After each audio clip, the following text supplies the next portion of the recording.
We had an NBA Finals preview last night, and we got LeBron James, pardon me, and the Lakers taking on Harden and Kyrie and the Nets. No AD, no KD, but the stars were out, particularly for Brooklyn. Kyrie and Harden getting it done. There's Kyrie in the mid-range. There's Harden from way downtown. They would also be finding their teammates. Kyrie and James Harden scoring or assisting on 55 points in the first half last night. Harden with the floater. The Nets up 7 after 1. They were up 11 at the half. Third quarter now. The Lakers down 14. LeBron trying to keep them in it. Somebody want to guard this guy? All right, that's LeBron with a tomahawk. 32 points for him, but that was as good as it was going to get. 4 minutes to go in the third. 15-point game. Oh, the Red Sea parts for James Harden. He would score 23. The Nets up 17. Fourth quarter, more from the Nets. Kyrie knocking this one down. He would score 16 points. The Nets are now 10-1 against winning teams this year. They win this one easily.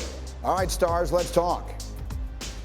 You know, you don't look at too many games during the season when you have a measuring stick, but also when you do, you want to be full, you know, and they weren't full as well. So you don't really know how to go about that. But, you know, you can always find ways to get better no matter who's in the lineup. We'll see them down the line again, and we look forward to it with a whole entire healthy Lakers team. That's what we really wanted. I know everybody wants that. And so I'm looking forward to the challenge and seeing them down the line. Well, he's right. By everyone wants it, he means all of the fans and me and Tim Legler, who was up with us early this morning. Thanks for getting up, Timmy. I want to look at this from both sides. Let's start with the Lakers. I mean, LeBron is trying his best to carry this team sort of in an MVP campaign. Anthony Davis reevaluated. He's now out at least another 4 weeks. The question is simple. Are the Lakers in trouble? No, I don't think they're in trouble at all because, look, this is the deepest team in the NBA. This is why you go out and you add Harrell, you add Schroeder. It's to get through times like this. So when you get Dennis Schroeder back, even though you're not going to have AD for 4 weeks, this is a team that doesn't really care where they finish in terms of the Western Conference standings. Doesn't matter to them if the Clippers or Jazz end up with more wins at the end of the day. This is a team that knows if they're whole, they're the best team in the Western Conference.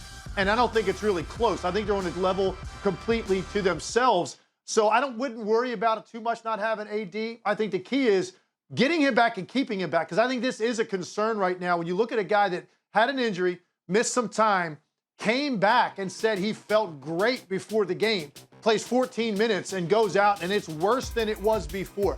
That is a major concern, and that's why they're going to exercise on the side of caution right now. Sit him down as long as you need, Greeny, whether it's 4 weeks, 6 weeks, 8 weeks. I don't think it really matters. If Anthony Davis comes back and he stays back and he's healthy, there's a reason that we had the Lakers in a special place before he got hurt. They're going to be right back there if he gets any sort of run at all before the postseason. So the Lakers, to me, clearly the cream of the crop in the West. I wouldn't care too much or worry too much about the regular season record. All right, so that's fair. And then on the other side, what place do we have Brooklyn? They do it last night without Durant. Harden is fitting in. I mentioned they're 10-1 against winning teams. Are they right now, are they the favorites to win the championship? If you asked me 2 weeks ago, I would have said no, because they still had a lot of things in terms of their flow I didn't like offensively. I didn't think they included enough of their roster offensively. They had great shot making, maybe the greatest collection of just raw offensive talent at the top of any roster in NBA history with those three guys. But that wasn't going to be good enough, particularly with their defensive issues. Well, that was 2 weeks ago. You look at them now, a couple things have jumped out to me. First, this West Coast trip, in the last 4 games, they just made 81 threes and they shot 49% in doing it. Okay, so they're starting to move the ball, make the extra pass. Their role players now very comfortable when the ball is coming to them. They're more prepared. And if those guys shoot the ball at this kind of rate, nobody can deal with this team. So that's the first thing offensively. And they seem to have ironed out, you know, who's going to be alpha. They seem to be working through that. It's James Harden's show for the most part. Kyrie just go be a raw scorer, and Kevin Durant's going to get his whenever he wants to. So the question is going to be, how do they close games?